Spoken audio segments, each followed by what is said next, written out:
Hey, this is Michael Emery. Thanks for tuning into the Slow Baja. This podcast is powered by Tequila Fortaleza, handmade in small batches and hands down my favorite tequila. Well, if you've been listening to me for a while, you know I'm an absolute minimalist when it comes to Baja travel. But the one thing I never leave home without is a good old paper map. And my favorite is the beautiful, and I mean beautiful, Baja Road and Recreation Atlas by Benchmark Maps. It's an oversized 72-page book, jam-packed with details, and now you can get it from me at slowbaja.com. That's right. You can get it in the Slow Baja shop, and in fact, you better get two. One for your trip planning at home and one for your Baja rig. And if you love maps and you can't get enough of them like me, let me tell you about two sites I am absolutely obsessed with. Eastview MapLink and longitudemaps.com. Whatever you're looking for in maps, it's there. From the entire benchmark collection to Baja wall maps to custom maps, you'll find it all at longitudemaps.com or evmaplink.com. You know, I've long said it, ask your doctor if Baja's right for you. Well, if you've been hankering to get down to Slow Baja with me, you got to check out the Adventures tab at slowbaja.com. All my trips are there, from my famed fall vintage extravaganza to my winter and summer expeditions, which are open to trucks of any age. You know, on a Slow Baja expedition, your meals are always included, which really does take the sting out of camping. And when we get off the trail, let me tell you, we have the happiest of happy hours. If good dirt roads, private campsites, ranch stays, great food, and great people sounds like your kind of fun, well, you got to check out the Adventures tab at slowbaja.com. But don't delay. These trips are small, they're highly immersive, and they will sell out. And folks, just so you know, I am always here for you for your Baja trip planning questions. One question, 100 questions. The easy way to get me is slowbaja.com/contact. And if you'd like to go to Baja and you don't want to go by yourself, you don't have a vintage vehicle, my winter trip doesn't work out for you, I am happy to talk to you about organizing and leading a private guided tour. I've done it. I've loved it. The pictures are over there at slowbaja.com/adventures, and you can check them out. And if you've got some questions, let's talk. From the Shielman recording booth at Slow Baja Studios, thanks for tuning in to today's Slow Baja podcast. My heaping dose of gratitude goes out to Sam Hurley for producing this show. He's been in that seat before, and he's gone on to greener pastures, and I was delighted to be able to get him back to help me get some shows out. I had a hard time getting the shows out last year. That is on me, and I've got Sam in the producer's chair getting this one out in the next few, and I really appreciate you, Sam, so thanks for that. All right, well, today's show, first show of 2026, that's right. First show of 2026. Thanks for listening, Chuck Flieger. Hope you're sharing this show with your wife up there in Red Lodge, Montana. A 1% listener, folks. Chuck is in the 1% of Slow Baja listeners. If you are in the 1% of Slow Baja listeners, if Spotify sent you that information, you better reach out to me, direct message me, and I will send you a little gift, and you will enjoy it. I promise you that. All right. Today's show, first show of 2026, is with Dan and Marlene. They are amazing travelers, 53 countries. They've been on the road for 17 years. They've created a family of 3 kids that they keep in the truck with them, and they've gone all over the place. The first child, their eldest, Ava, has just gone off to college. When I saw them, that was just about to happen. They didn't know how that was going to go, and I am delighted to report that the first semester went well, and they were all together for the holidays. But Dan and Marlene, they are known on the grams as Molly Mish, and they are amazing, low-key, wonderful world travelers, and I was just delighted to bring this conversation to you. We were at Overland Expo together. I was looking after them with a little tequila in the evening, and they were looking after me with a little coffee in the morning. You know, I don't travel with a coffee setup, so I'm always trading tequila for coffee, and they just couldn't have been nicer. And just watching their family move together, to see Dan and Marlene snatch a kiss in the morning. It's really a lovely, lovely thing. And without further ado, here they are today on the first Slow Baja of 2026, the first of my 6th year bringing you the Slow Baja podcast. Dan and Marlene, Molly Mish. Hey, it's Slow Baja. We just wrapped up the Mountain West Overland Expo in Loveland, Colorado. I am here with my wonderful neighbors, Dan and Marlene, and we're just going to get to talking about their 15 years on the road. Is that right? 17 years. And we're just going to... Hey, so Dan and Marlene, say hello and tell us what the heck it's like raising a family, having a family, and raising a family on the road. We've only pretty much raised children on the road, so I guess it feels normal for us and normal for the kids to live in a home with wheels and explore our own country and 53 other countries and 52 other countries, right, plus the U.S. Wow. So 2007, we had our first baby, and before she was a year old, we decided sending our kids to daycare. Well, just the one kid at that point, but we knew eventually we want to have more. But sending them to daycare was not something how we wanted to raise our kids. To be at work all day, for them to go to somebody else's place, and for us to pretty much put all, if not most, of one of our income just to support that. So when our first was about 10, 11 months old, we decided, let's spend time together. And it wasn't something that we plan on doing to do it for this long. We just thought, let's just see how it goes. And if we like it, we'll keep going. Now, you two met in college.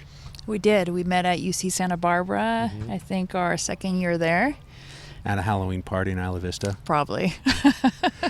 Did you have any backgrounds in camping, either one of you, growing up? Was that part of your DNA? Not early on. Like, I come from an immigrant family, so my parents... They're not camping. No, they're immigrating. They're trying to survive, moving to LA from Croatia. So that's where their focus was. And there wasn't much camping, no. If anything, we go visit old country. And Dan, immigrant as well, yeah? Immigrant. I'm an actual immigrant. I was born overseas in Taiwan, and I moved to the U.S. when I was 12 years old. But I was into... as far as I can remember, I liked cars that allow me to lay down inside somewhere. Wow. So I thought the Subaru Brat was really cool. I thought the El Camino was really cool. Yes. Eventually, I got myself a Jeep Wrangler. So I was a Jeep guy, and I didn't sleep in it, but we did go off into the Sierras. We did, off-road trails with friends. We camped in the snow with my brother. A good friend of mine actually had a FJ40. That we always had, competitions on whose 4x4 was tougher. But, I didn't know that much about cars back in the day, but I just knew that that's what I liked to do. But when we started college and, met Marlene and all that stuff, we were actually very career-oriented people. We wanted to get jobs. We wanted to have kids, get married, and get a house, pick a fence, maybe get a bigger house at some point. But it wasn't until after we had the kid, which I've already mentioned, that we thought our priorities all go changed. Off the rails? Yeah, something shifted in us. And $20,000 a year preschool, and you said, you know what? We could do something else. Yeah. Exactly. Yeah. So we decided that buying a little camper to try out and see if this is something that we liked. And one thing led to another. We realized, because I was already working from home. I had worked in the software industry, or in the software as a service industry as a web developer, since I was 2 years out of college. And I did that for about 4 years before I went to freelancing. So I was doing the same thing, but on my own. And at that point, we decided to have a kid. And this whole thing happened, and we realized, well, we didn't have to be stuck in one place. We can just kind of do this from wherever. So we got a teardrop trailer because that was something small and we can afford, and we weren't going to live in it full time. And we took this faraway trip to the next state of Arizona from California. Across the border into Arizona. Wow. And it was an amazing trip until she was close to 1-year-old kid had trouble breathing. Oof. And we realized she caught the RSV virus, and she got 2 ambulance rides to Tucson Children's Hospital, and her blood oxygen levels were super low, and she was admitted, and for 8 days I slept next to her in a bed. And Dan I slept in our little teardrop camper in the parking lot of the hospital because there wasn't another bed for her. She was sleeping in the chair that kind of pulls out to a bed. I was in there, going in there all day during the day and then coming back to sleep in the camper at night. And for most parents, they would have thought, wow, this was a disaster. This is not for us. Never camping again. And we're not doing this ever again because our kid is ill. But for some reason, the opposite happened. We were I was sitting in the parking lot of the hospital. I'm like, wow, this is free camping. This works. Can I go to any hospital and just sleep in their parking lot? Because I was thinking in the back of my mind, why aren't they kicking me out? And I realized, well, they must let people do this. Yeah, they have to be there. Yeah. And that kind of really solidified the feeling of we need to spend more time together. It's like life is short. Anything could have happened in that moment. So we enjoy being together. If we can make it work, let's make it work. Yeah, we wanted to be there if something like that was going to happen. And we were there for her. The last thing we want is a phone call from somebody else that says, hey, Ava's having trouble breathing. Yeah. You better come. Yeah, well, just being next to you here and seeing you previously on one of the other Overland Expos, your family seems to be exceptionally comfortable. I haven't witnessed any teen, bickering there's problems. They're all teenagers. No, but you've got 3 teenagers, and I just don't see any of that. I mean, we had 3 kids under 3, and, stuff happens and all that. And I just see, you're a pretty darn close family. I saw you guys catching a smooch earlier today. After you brought me a coffee, thank you. You're welcome. So tell me about the progression from the teardrop. Obviously, your daughter survived. She's going off to college soon. She is. Amazing. Yeah, so we came back.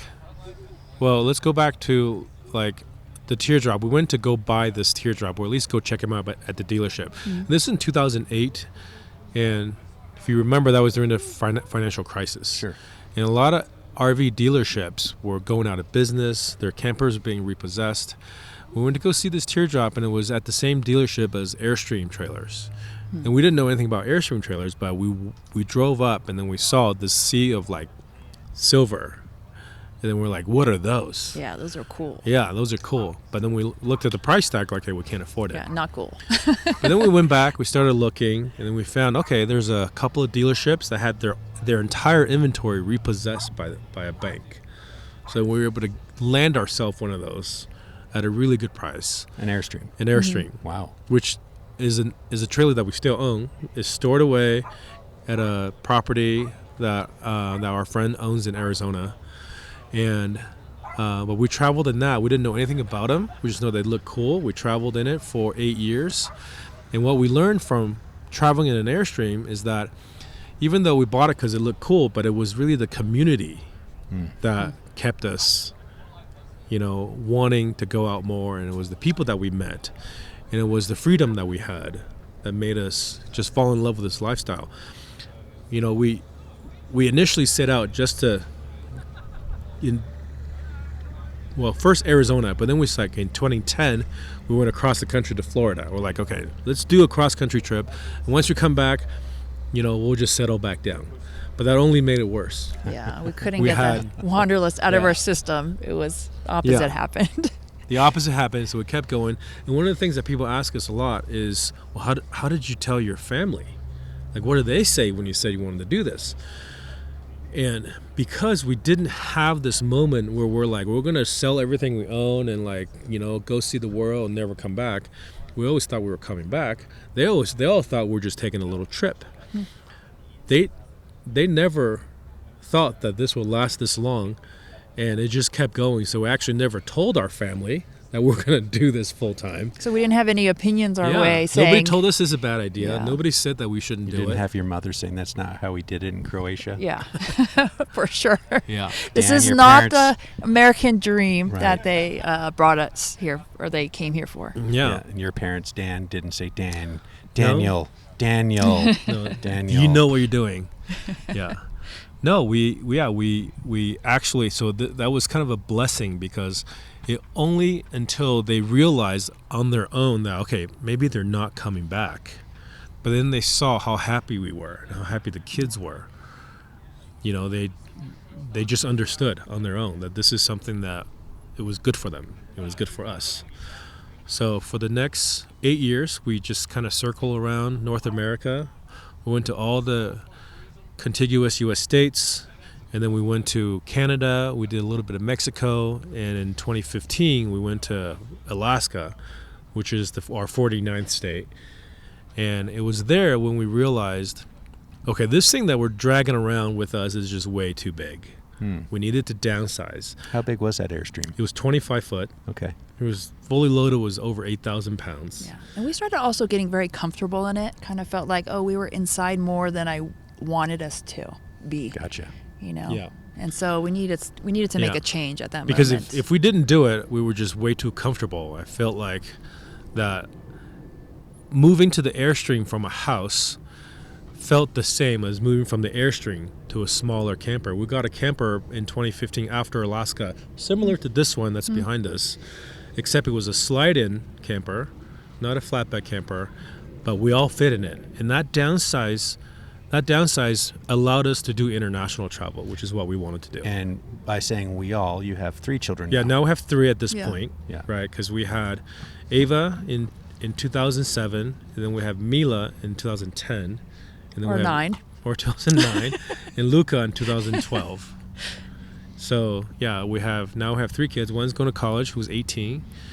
Mila is going to be 16 in a couple of weeks, maybe 1 week. Yeah. And then Luca just became a teenager, 13. Yeah. So, yeah, we have 3 teenagers. So, yeah, they were little. They grew up on the road. All they know is the road. And in fact, Luca doesn't even remember hardly any of the domestic travel that we did. For the longest time, all his memories are of us being in Mexico in 2016, because he was 4 years old. So some of his earliest memories is walking around mainland Mexico, hanging out at the beach, sitting. There's a great picture of him like sitting on the short wall at a campground right on the beach in the state of Sinaloa. And, he would tell people that I'm from Mexico. There you go. That's where he thought he's from. There you go. Hey, well, if this is inspiring you to take a trip to Mexico, you're going to need some insurance. Baja Bound is the place you need to go for that. We'll be right back with Dan and Marlene, and we're going to pick up the story of Luca, their little Mexican son, on Slow Baja. Here at Slow Baja, we can't wait to drive our old Land Cruiser south of the border. And when we go, we'll be going with Baja Bound Insurance. Their website's fast and easy to use. Check them out at bajabound.com. That's bajabound.com, serving Mexico travelers since 1994. Hey, big thanks to those of you who've contributed to our Baja Baseball project. We launched our gear deliveries on my winter expedition. Michael and Matthew from Barbers for Baja were along for the ride, and we got to deliver that critically needed baseball gear up and down the peninsula. It was really, truly amazing. All right, well, please help us continue this vital work. Make your tax-deductible donation at the Barbers for Baja. Click barbersforbaja.org.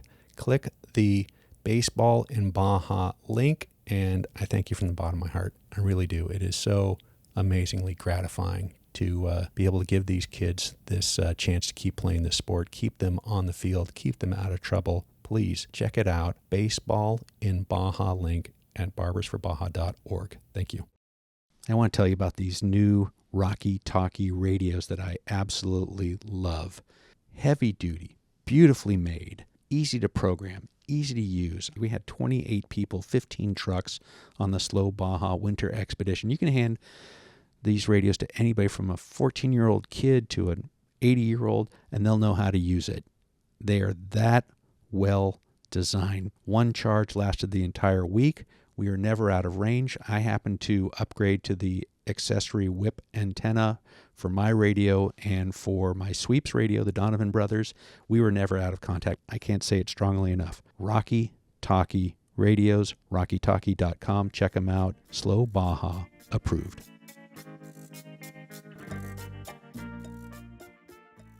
Hey, we're back with Dan and Marlene. We're going to hear about their time in Mexico and their years on the road. How many years?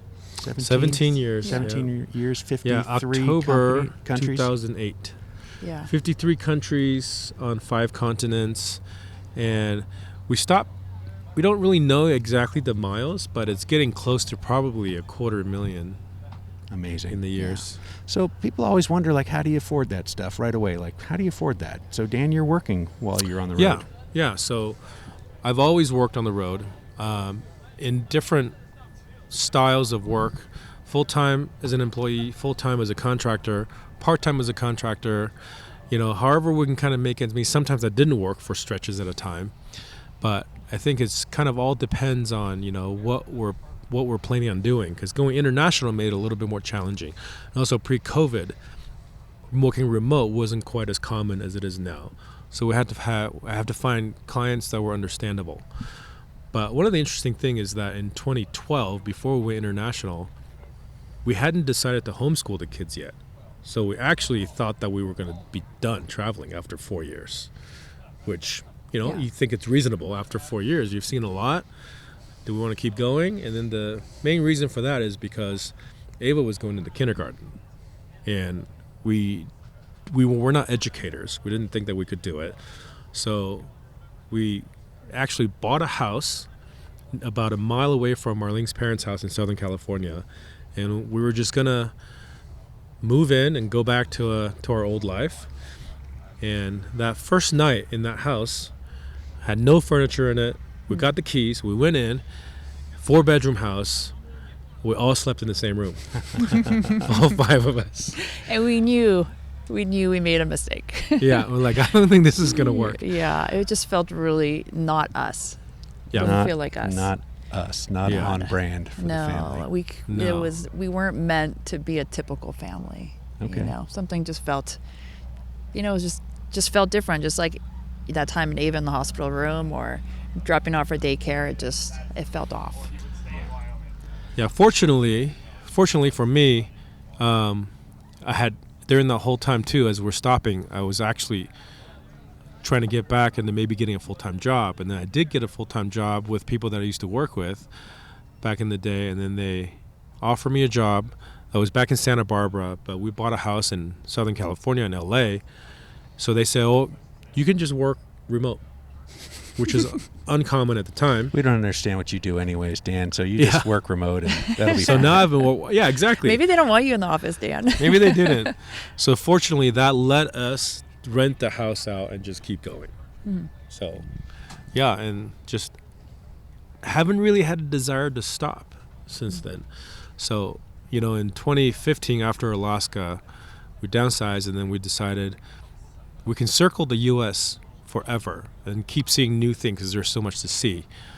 But we should experience other cultures. As the kids are getting older, we want them to see that there's a lot more out there. There's a lot more different people, different culture, different languages, different food, and let's try to do that.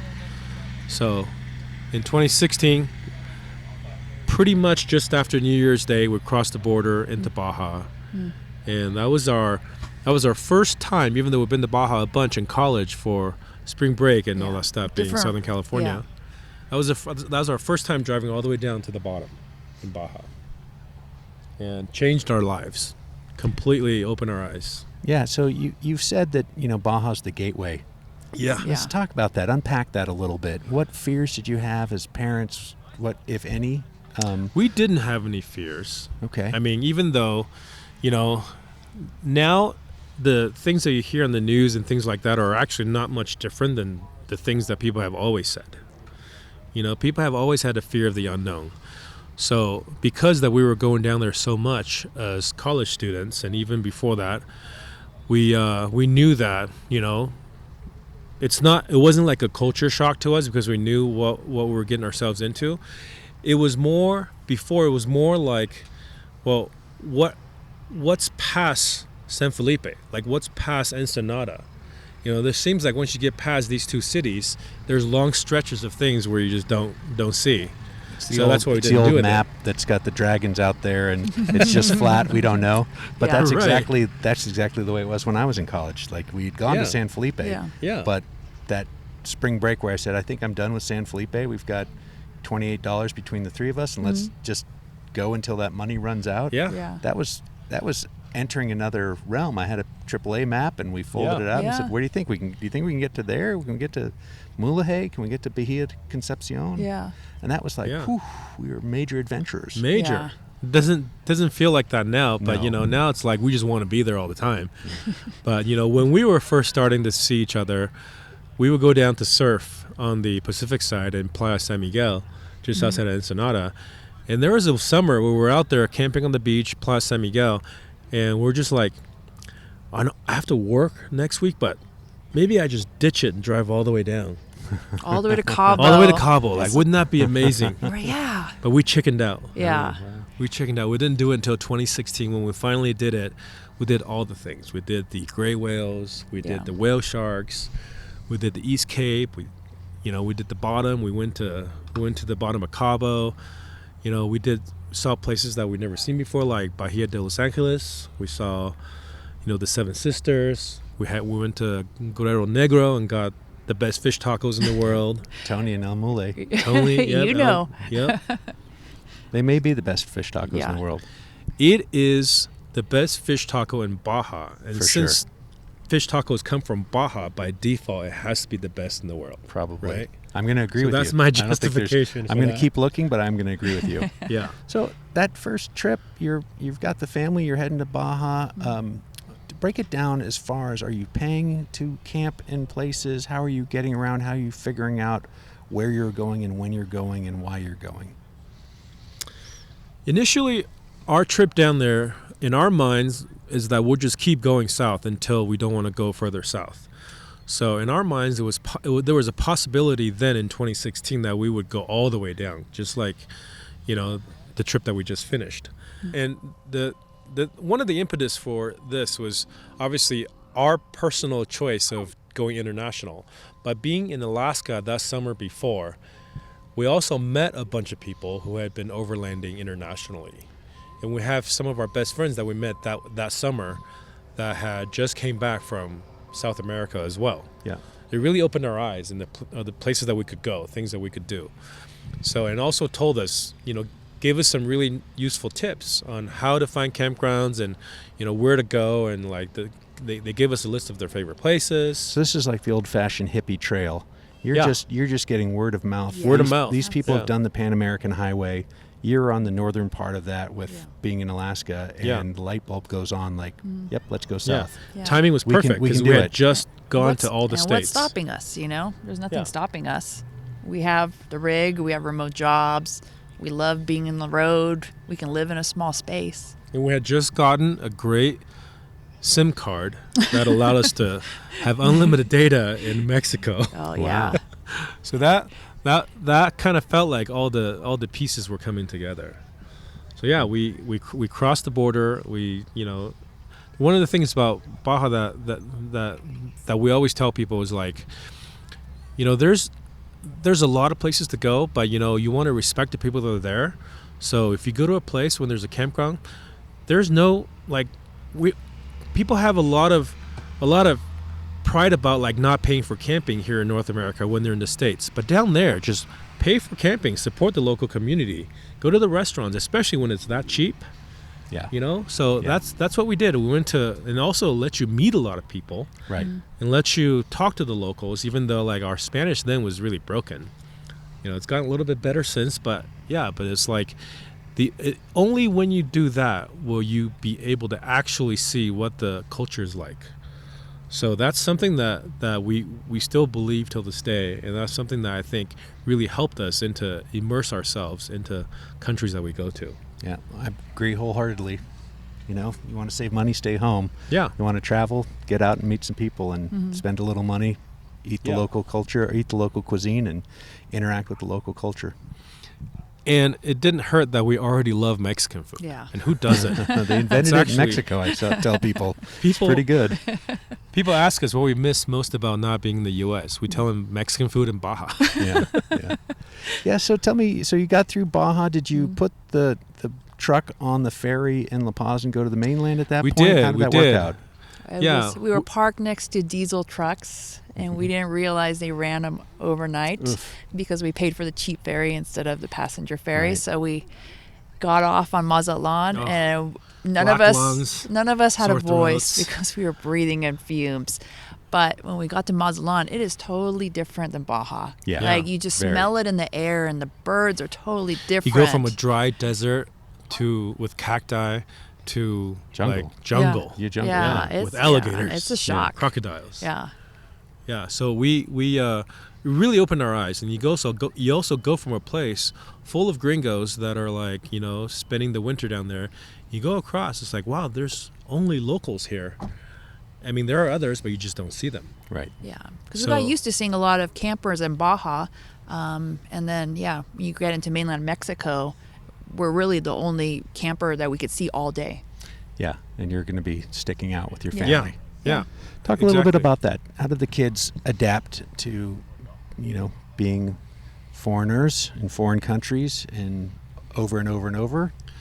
The kids at this point were pretty young, and since we're together as a family all the time, they really didn't have any fears of anything. Like, you know, as long as we were fearless, as long as we were confident, as long as they didn't see any fear in our eyes, they just kind of went for the ride.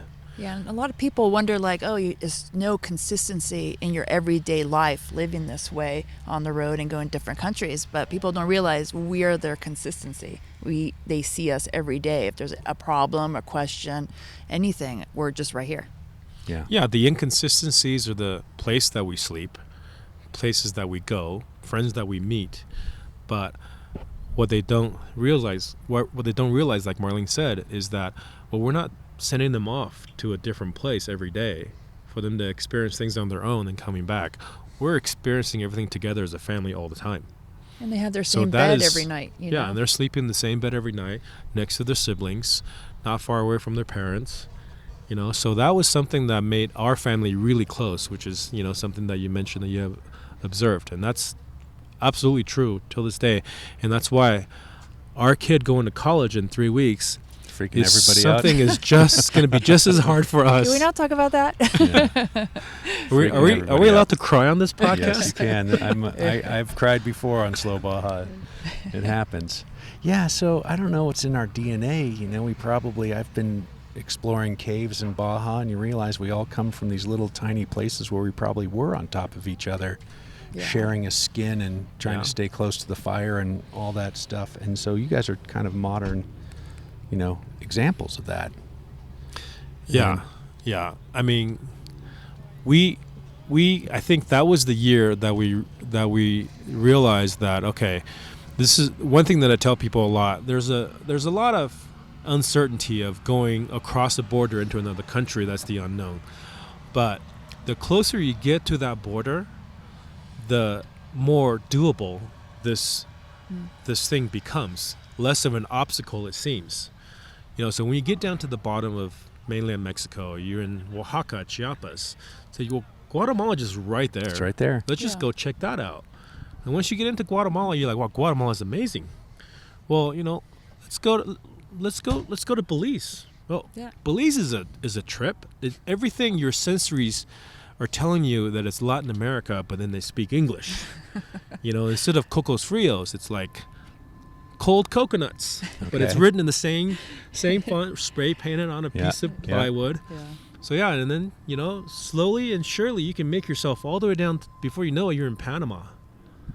So, you know, that's something that we wanted to do, but unfortunately for that trip in 2016, we had some issues with the vehicle registration that made us come back. which actually caused us to pivot to do a slightly different trip. So we came back to the U.S. and decided to go do the rest of Canada that we haven't seen yet, which was Newfoundland, Labrador, Quebec, which was amazing, and I highly recommend that. But while we're doing that trip, we pivoted and switched to a Sprinter van because Marlene's family is from Croatia, and she has always wanted to take the kids to go see Croatia. And they have before we started traveling. But this was an opportunity for us to really get immersed and go spend a lot of time there. So we decided to build this, switch from a truck camper to a van, a Mercedes Sprinter van, and ship it across to Europe. And this was our first time shipping a vehicle across. Or building out a vehicle.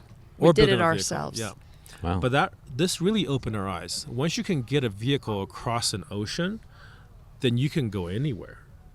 You know, crossing the border into Mexico was one thing.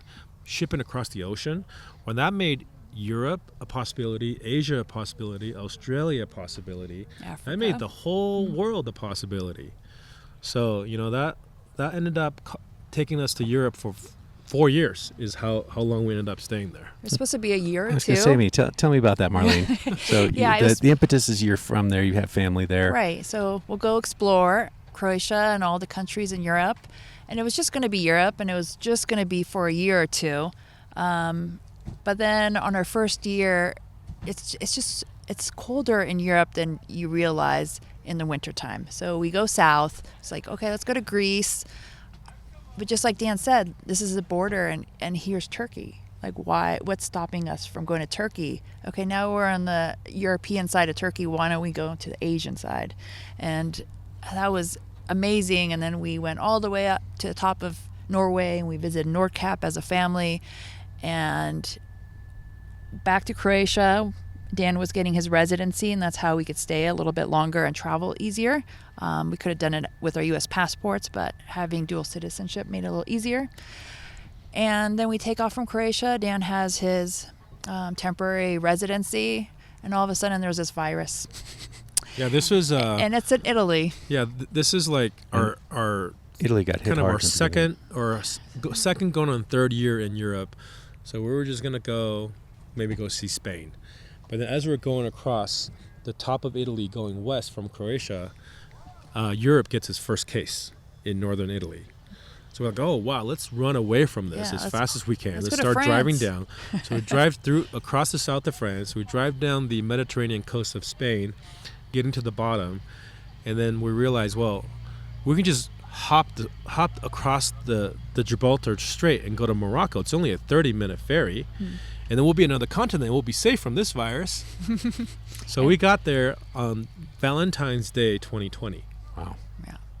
So then we're like, okay, let's not go to the coast now because it's going to warm up. So let's go inland first. Let's go see the Saharan desert. Let's ride camels. Let's do, all these like amazing things. And that's what we did. And then once we got to the bottom of Morocco, the country got locked down. And so we had a choice to make. Do we stay in Morocco and wait this out? Or do we try to get back to Europe? And we chose to go back to Europe. So we drove as fast as we could from like Agadir, which is near the bottom on the coast, and we get to the little enclave of Spain where we're going to take a ferry back to mainland Spain, and the border, it just shuts down. It took us like 9 hours to get to the border, and the border, we had heard that the border was going to close at midnight. But by the time we got there at 9 p.m., there were 500 campers trying to get out. So they just preemptively decided, that's it, we're shutting it down. So all 500 of us got moved to this parking lot near the port of Tanger Med. And the amazing people of Morocco, this parking lot they had just built to be able to park cars that are being used by people who are going to the port. Within 2 days, they came in, they laid down electricity, they brought in water, they brought in 2 containers that ended up being like, one was a bakery and one was a little grocery store. And it hosted us there while we were waiting for a rescue ferry to come. So we were there for 2 weeks. Yeah. Wow. And the Moroccan government just hosted us. Yeah, so took care of us. We couldn't leave because nobody knows what's going on at the time. But we stayed there for 2 weeks. There was a fence around us. We couldn't leave. Yeah, so You know, if we wanted to go to the ATM to get cash to buy bread or whatever, we had to like get in line. We had to, you know, give them our passport and do all this stuff before we can even go to the ATM and get money because, you know, we didn't have any cash.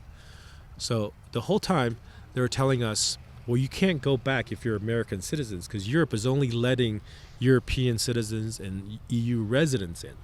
Are you sure you're EU residents? Because Marlene, before we went to Europe, had gotten her citizenship through her parents, through her bloodline citizenship to become dual citizens. And she was also able to put the kids' names down, so they all became dual citizens. But I'm a resident, so I got my residency.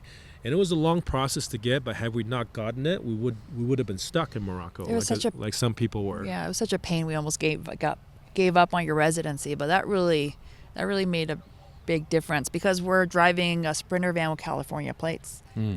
Wow.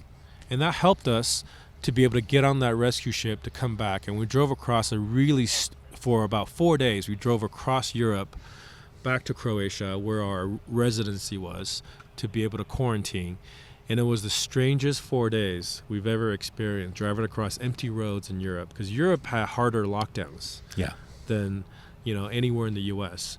And when we finally got there, we realized, well, we have to stay here for a while, which is actually turned out to be kind of a blessing in disguise because we didn't think that we would stay in Croatia for that long because we thought, well, this is our base. We can come back anytime. We want to go explore other things. But we stayed in Croatia for a whole year. And Marlene's parents, or Marlene's dad, grew up on an island in the Adriatic in a small village in a stone house that her grandparents built by chiseling rocks that they found on the property.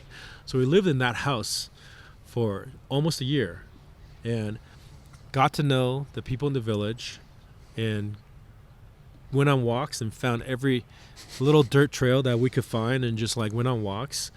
And just really got to know the place where her dad grew up more than we ever imagined. Yeah, because we were part of that village for a year. Like my dad has a bunch of olive trees, and we got to pick them by hand and use a little rake and catch it on the ground, soak them in a barrel, turn it into olive oil, and taste that olive oil fresh. Our own olive oil. Do you know it was bright green? It's bright green, and you never see that from the store. It's not good when it's first pressed. You have to let it sit for a bit. Yeah. And once you let it sit for 6 months to a year, it's the best olive oil you've ever tasted. Now it's hard to have store-bought olive oil. We're spoiled. Yeah. And that's also where we ended up with the 2 cats that we travel with now. Yeah, because we stopped moving. We stopped moving, and just all of a sudden, these 5 kittens showed up. First, it was this mama cat, and she was very timid, very shy. And there's like a little outdoor stone house that was like where you cooked. That was the kitchen. That was the kitchen. There's no indoor back kitchen. in the day. And you would like take wood and that you find on the property and just like make a fire and cook. And I would try to feed this cat that would come by. And soon we realized she just had babies. She had 5 babies that came. So we're like, well, these babies, we have to get them healthy enough, old enough, so we can take them to the vet and get it fixed. Yeah, we were doing our own TVNR program in the village. But what ended up happening is 3 of the 5 kittens didn't survive. And the 2 that survived was starting to be winter, starting to get cold. And even on an island in the Adriatic Sea, it was cold in the winter. So we made the decision to let them come inside the stone house with us. Yeah, and then we were doomed from that moment on.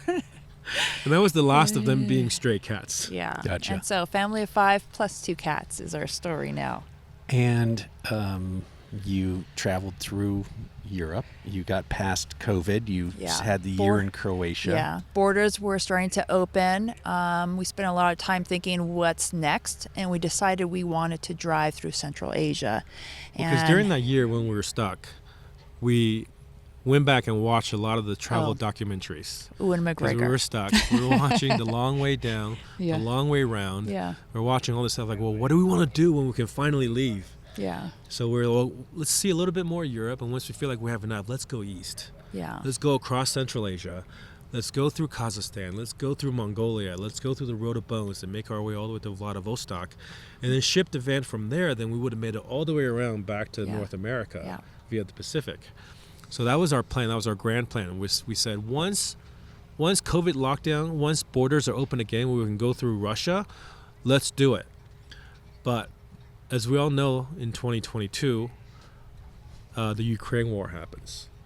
So that made what seemed like a border that was about to open even harder to get through. And we just were we were like, oh, maybe we should wait it out. And I was like, we were just kind of tired of waiting. We're not waiting. And we're going. It was, in retrospect, it was a really good decision. And that's when we decided to drive back.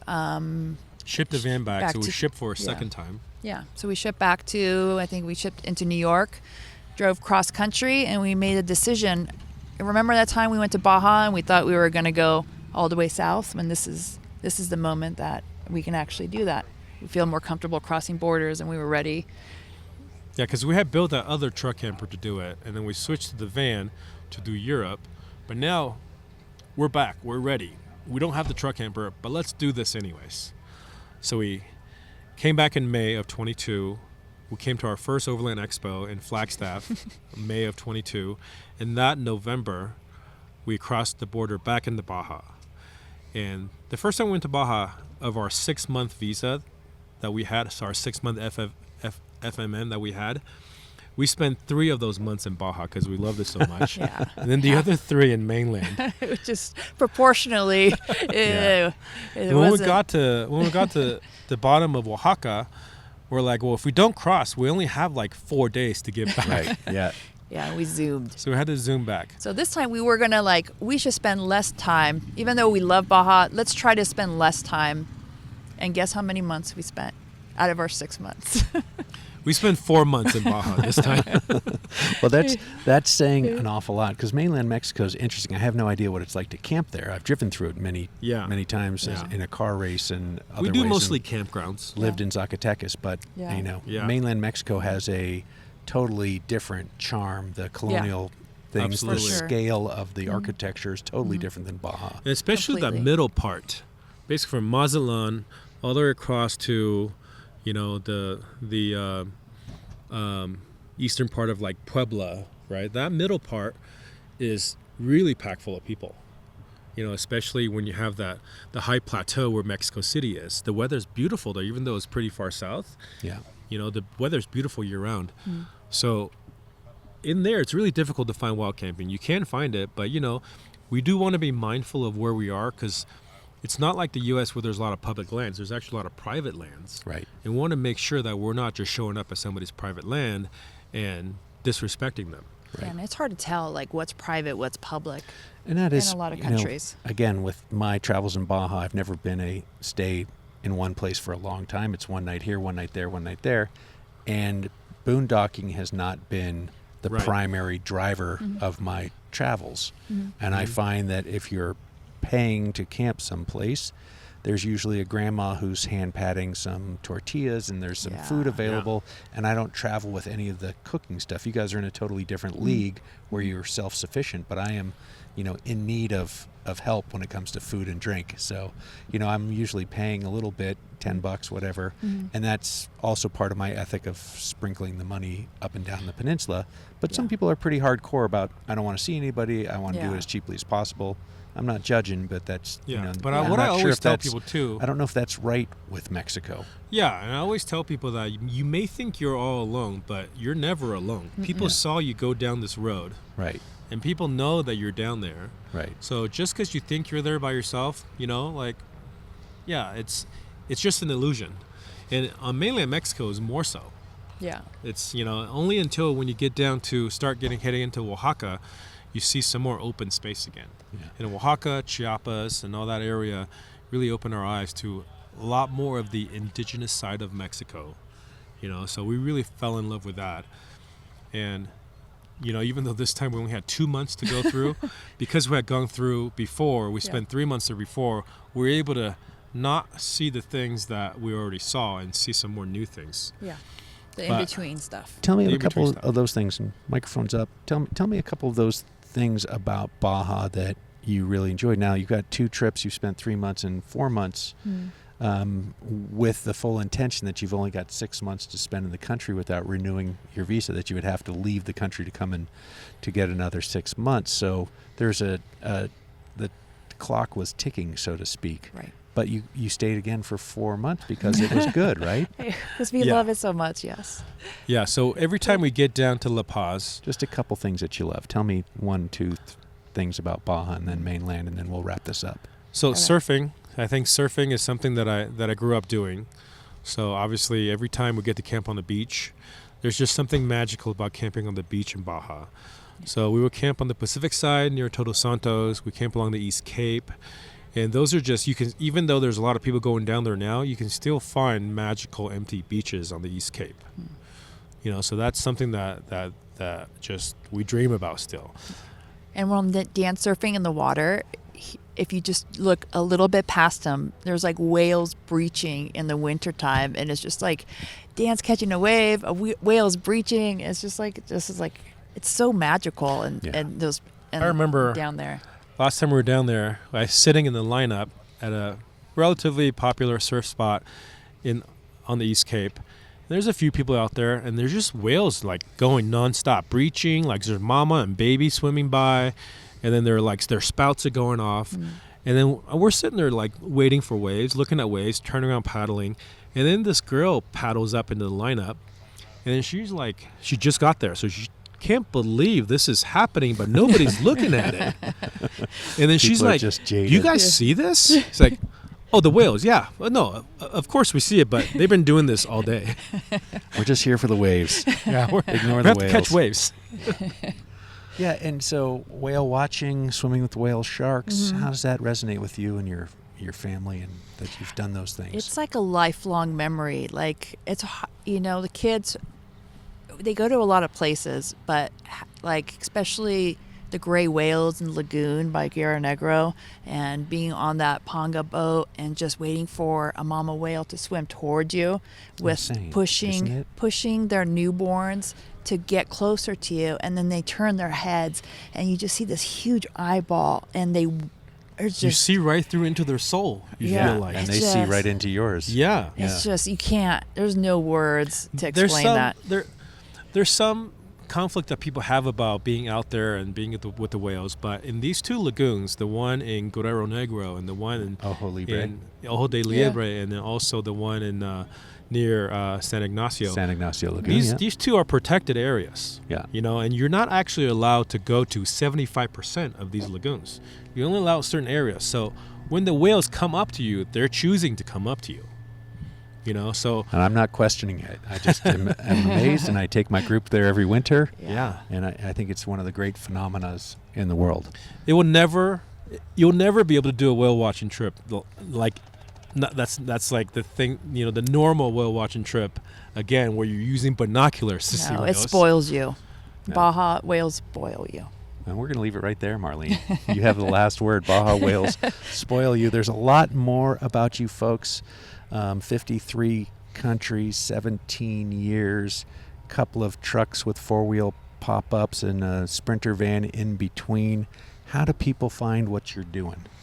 We're most active on Instagram. You can find us at molly.mish. Makes total sense, by the way. Molly Mish. It's Croatian for little mouse. We started traveling back in the day before social media, and we just picked a random name that didn't matter, but now it matters. Well, it kind of makes sense because Molly Mish is kind of what like Croatian grandmas called like little babies. It's my little mouse, So because we sort of are out there showing people that they can travel with their kids. Our travel is very family oriented, showing people that you don't have to stop traveling because you had kids, or you don't have to wait until the kids go to school, or you don't have to wait to have kids because you want to continue to travel. Yeah. And we started traveling because of kids. That's right. Amazing. Well, thanks for taking care of me this Overland Expo. Enjoyed the coffee, enjoyed spending some time with you, having a drink, and hope to see you down the road. Thank you for taking care of us with your tequila. All right, we did it. Well, I hope you liked that conversation. Really beautiful family. It's really nice just being next to them. We camp pretty close to folks at Overland Expo. You got to love thy neighbor, and they were easy to love. Dan's super cool. Marlene took the opportunity to mom me a little bit and mother me And I really appreciate that when I was camping with Frank in my little tent. If you like what I'm doing, folks, if you like me getting out on the road, bringing you these conversations, these intimate conversations, I'm going to ask you to drop a taco in the tank. That doesn't happen very often. I really do need the support. And after 6 years, if you're still listening, 170 episodes, get off your good intentions and drop a taco in the tank. You do that at slowbaja.com/donations. It's pretty easy, pretty quick. I will often send you a thoughtful gift for your thoughtfulness in reciprocation. And while you're over there at slowbaja.com, you can go to the Slow Baja store. There's some hats and some tees and some cool stuff in the shop. And I got to tell you, love hearing from folks who are wearing a Slow Baja shirt or a Slow Baja hat, and it spawned a conversation when they were at Bahia Concepcion or here or there in Baja. They saw somebody and somebody said, "Hey, I listen to Slow Baja," and one thing led to another, and they had a new friend. It really does happen. And of course, those yellow stickers do get you out of jail free. I haven't had anybody tell me otherwise yet, so you better buy a set and get them on your Baja rig or a Baja Benchmark Baja Atlas. I'm selling all that stuff from the Slow Baja stores. Trying to survive is what's happening here. All right, well, you've gotten to the part of the show where I tell you about Slow Baja alum Mary McGee. She was so cool, so lucky I got a chance to have 2 conversations with her on Slow Baja. You know, first person to solo the Baja 500 on a motorcycle. She raced the first Baja Mexican 1000 in 1967. Talks about that in the podcast. Well, it's almost the 60th anniversary of that race coming up next year. Anyways, Mary McGee, she had a pal, Steve McQueen. Steve got her out to Baja riding dirt bikes. And, Steve loved Baja. He really did. He used to say to her, Mary, Baja's life. Anything that happens before or after is just waiting.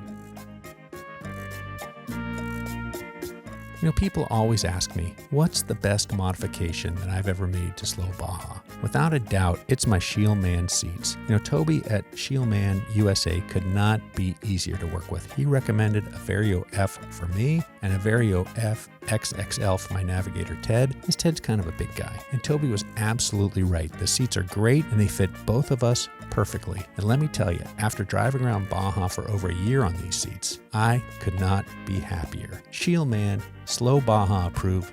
Learn more and get yours at shielman.com. I'm all about keeping things simple, traveling light, and finding the really good stuff. And that's why I've been wearing iron and resin for years. It's not just clothes. It's gear that holds up in the dust, the salt, the spilled tacos, and still looks good when you roll into town.